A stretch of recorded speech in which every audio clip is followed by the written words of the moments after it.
साथियों नमस्कार। बाबा बागेश्वर धाम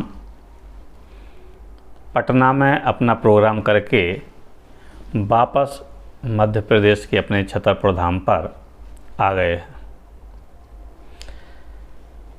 बिहार में या यूँ कहें कि पूरे देश में इस बात का विरोध था कि बाबा को बिहार में नहीं आने देंगे।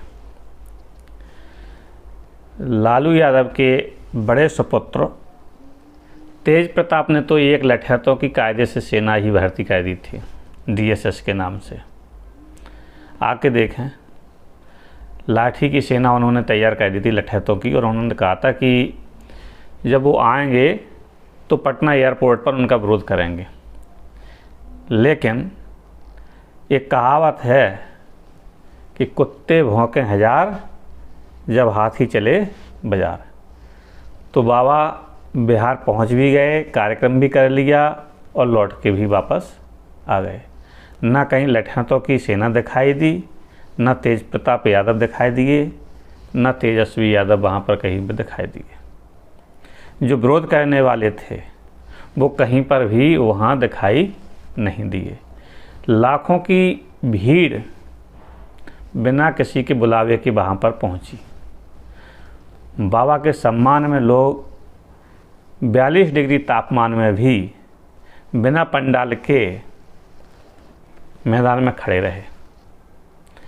क्या इतनी लोकप्रियता किसी नेता की हो सकती है? यदि बिहार के सबसे बड़े परिवार के चारों लोग, लालू, राबड़ी, तेज प्रताप और तेजस्वी भी पूरा रोड शो निकाल दें पटना की सड़कों पर, तो 10 लाख लोग एकत्रित नहीं कर पाएंगे।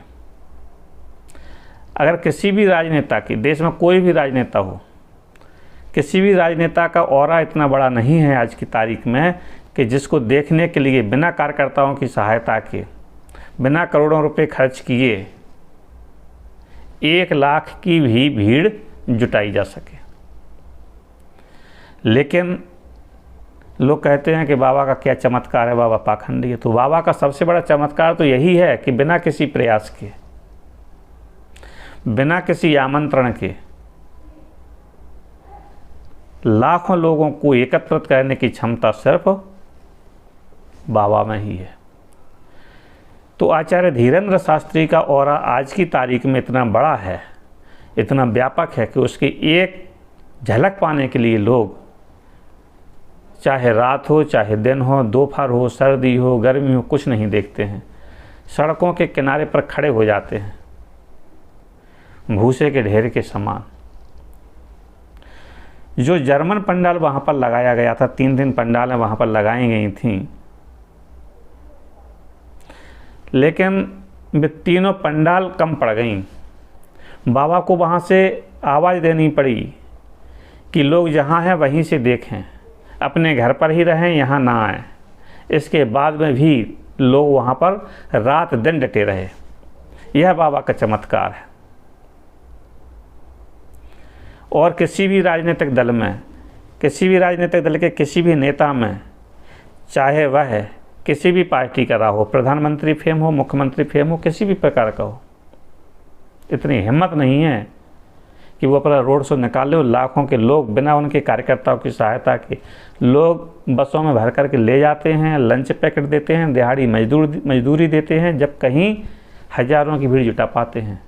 यहाँ बिना किसी प्रयास के 10 लाख से ऊपर के लोग वहाँ पर पहुँचे बाबा जी को सुनने के लिए। तो मेरी नज़र में यह बाबा जी का एक बहुत बड़ा चमत्कार ही है।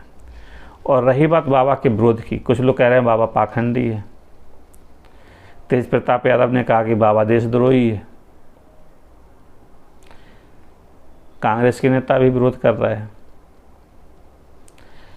किसी भी पार्टी के कितना भी बड़ा नेता हो, इतनी हिम्मत है कि वह सनातन धर्म के धर्म गुरुओं के अलावा किसी और धर्म के धर्म गुरु के बारे में आधी बात भी कह ले। और यदि किसी, पहले तो हिम्मत नहीं है कि आधी बात कह दे, और यदि आधी बात कह भी देगा ना कोई, तो पार्टी में नहीं रह पाएगा। शाम होते होते पार्टी से बाहर हो जाएगा।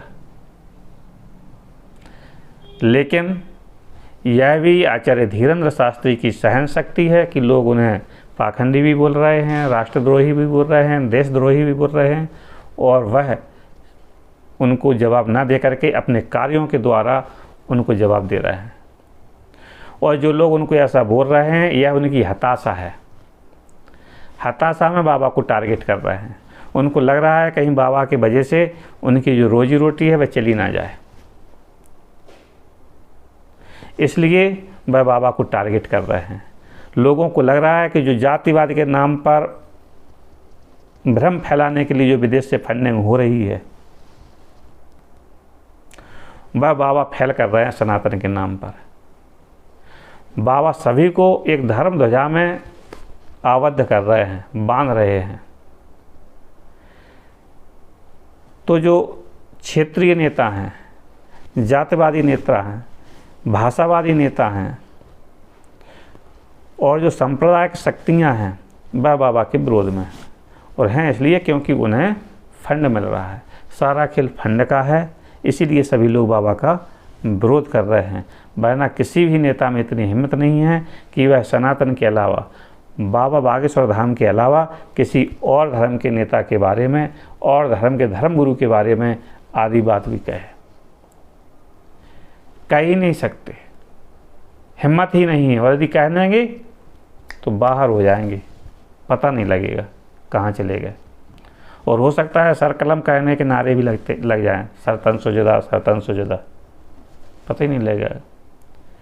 अगर कोई नेता, वो बीजेपी का हो या किसी भी पार्टी का हो, बाबा बागेश्वर धाम की सभा में जाता है तो वो कम्युनल हो जाता है। और पार्टी के नेता फुरफुरा शरीफ तक हो आते हैं, वो सेकुलर हो जाते हैं। इस हिसाब से देश में दो प्रकार की राजनीति अब जाता है, आगे वाले समय में नहीं चलेगी। आपको सभी धर्मों का सम्मान करना ही पड़ेगा। यदि आप फुरफुरा शरीफ का सम्मान करते हैं तो बाबा बागेश्वर का भी सम्मान करना पड़ेगा। इसमें कोई बुराई नहीं है, सभी को साथ लेकर के चलने में कोई दिक्कत नहीं है।